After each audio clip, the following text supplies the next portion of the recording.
जय श्री कृष्णा। राधे राधे। आइए सुनते हैं शफला एकादशी व्रत कथा। मोक्षदा एकादशी की व्रत कथा को सुनकर अर्जुन ने प्रसन्न होते हुए कहा, हे कमलनयन, मोक्षदा एकादशी की व्रत कथा सुनकर मैं धन्य हो गया। हे मधुसूदन, अब आप पौष मास के कृष्ण पक्ष की एकादशी की महिमा बताने की कृपा करें।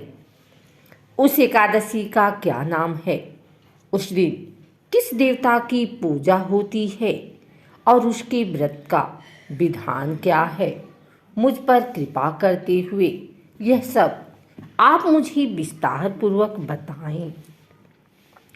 अर्जुन की जिज्ञासा सुन श्री कृष्ण ने कहा, हे कुंती पुत्र, तुम्हारे प्रेम के कारण मैं तुम्हारे प्रश्नों का विस्तार सहित उत्तर देता हूँ। अब तुम इस एकादशी व्रत का महात्म्य सुनो। हे पार्थ, इस एकादशी के द्वारा भगवान विष्णु को शीघ्र ही प्रसन्न किया जा सकता है। पौष माह के कृष्ण पक्ष की एकादशी का नाम शफला है। इस एकादशी के आराध्य देव नारायण हैं। इस एकादशी के दिन श्रीमन नारायण जी की विधि के अनुसार श्रद्धापूर्वक पूजा करनी चाहिए। हे पांडुनंदन, इसे सत्य जानो कि जिस तरह नागों में शेषनाग, पक्षियों में गरुड़, ग्रहों में सूर्य चंद्र, यज्ञों में अश्वमेध और देवताओं में भगवान विष्णु श्रेष्ठ हैं, उसी प्रकार व्रतों में एकादशी व्रत श्रेष्ठ है। हे अर्जुन, एकादशी का व्रत करने वाले व्यक्ति भगवान श्री हरि को अति प्रिय है। इस एकादशी में नींबू, नारियल, नैवेद्य आदि अर्पण करके भगवान नारायण की पूजा करनी चाहिए। मनुष्य को 5 सहस्त्र वर्ष तपस्या करने से जिस पुण्य का फल प्राप्त होता है, वही पुण्य श्रद्धापूर्वक रात्रि जागरण सहित शफला एकादशी का उपवास करने से मिलता है। हे कुंती पुत्र, अब तुम शफला एकादशी की कथा ध्यान पूर्वक सुनो। प्राचीन समय में चंपावती नगरी में महिष्मान नामक एक राजा राज्य करता था। उसके 4 पुत्र थे। उसका सबसे बड़ा लुम्पक नाम का पुत्र महापापी और दुष्ट था। वह हमेशा पर स्त्री गमन में तथा वेश्याओं के यहाँ जाकर अपने पिता का धन व्यय किया करता था। देवता, ब्राह्मण, वैष्णव आदि सुपात्रों की निंदा करके वह अति प्रसन्न होता था। सारी प्रजा उसके कर्मों से बहुत दुखी थी, परंतु युवराज होने के कारण सब चुपचाप उसके अत्याचारों को सहन करने को विवश थे और किसी में भी इतना साहस नहीं था कि कोई राजा से उसकी शिकायत करता, परंतु बुराई अधिक समय तक पर्दे में नहीं रहती। एक दिन राजा महिष्यमान को लुम्पक के कुकर्मों का पता चल ही गया। तब राजा अत्यधिक क्रोधित हुआ और उसने लुम्पक को अपने राज्य से निकाल दिया। पिता द्वारा त्यागते ही लुम्पक को और सभी ने त्याग दिया। अब वह सोचने लगा कि मैं क्या करूं, कहाँ जाऊं। अंत में उसने रात्रि को पिता के राज्य में चोरी करने की ठानी। वह दिन में राज्य से बाहर रहने लगा और रात्रि को अपने पिता की नगरी में जाकर चोरी तथा अन्य बुरे कर्म करने लगा। रात में वह जाकर नगर के निवासियों को मारता तथा कष्ट देता। वन में वह निर्दोष पशु पक्षियों को मारकर उनका भक्षण किया करता था। किसी किसी रात जब वह नगर में चोरी आदि करते पकड़ा भी जाता तो राजा के डर से पहरेदार उसे छोड़ देते थे। कहते हैं कि कभी कभी अनजाने में भी प्राणी ईश्वर की कृपा का पात्र बन जाता है। ऐसा ही कुछ लुम्पक के साथ भी हुआ।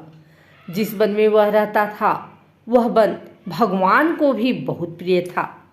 उस वन में एक प्राचीन पीपल का वृक्ष तथा उस वन को सभी लोग देवताओं का क्रीड़ा स्थल मानते थे। वन में उसी पीपल के वृक्ष के नीचे महापापी लुम्पक रहता था।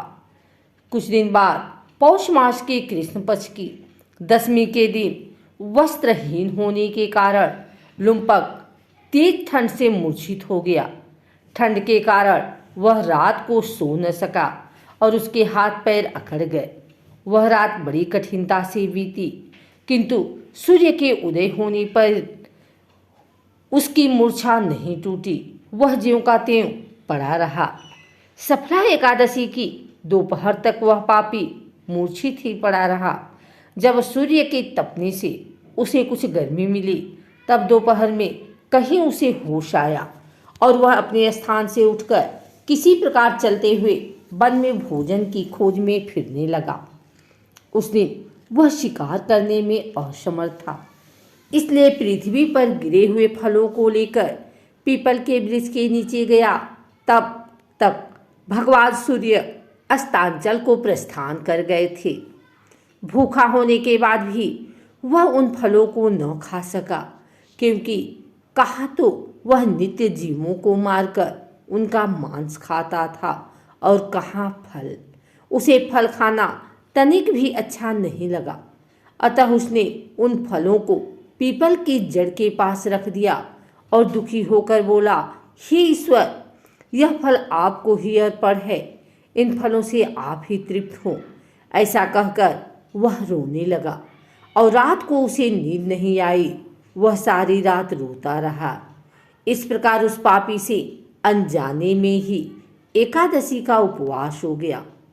उस महापापी के इस उपवास तथा रात्रि जागरण से भगवान श्री हरि अत्यंत प्रसन्न हुए और उसके सभी पाप नष्ट हो गए। सुबह होते ही एक दिव्य रथ अनेक सुंदर वस्तुओं से सजा हुआ आया और उसके सामने खड़ा हो गया। उसी समय आकाशवाणी हुई, हे युवराज, भगवान नारायण के प्रभाव से तेरे सभी पाप नष्ट हो गए हैं। अब तू अपने पिता के पास जाकर राज्य प्राप्त कर।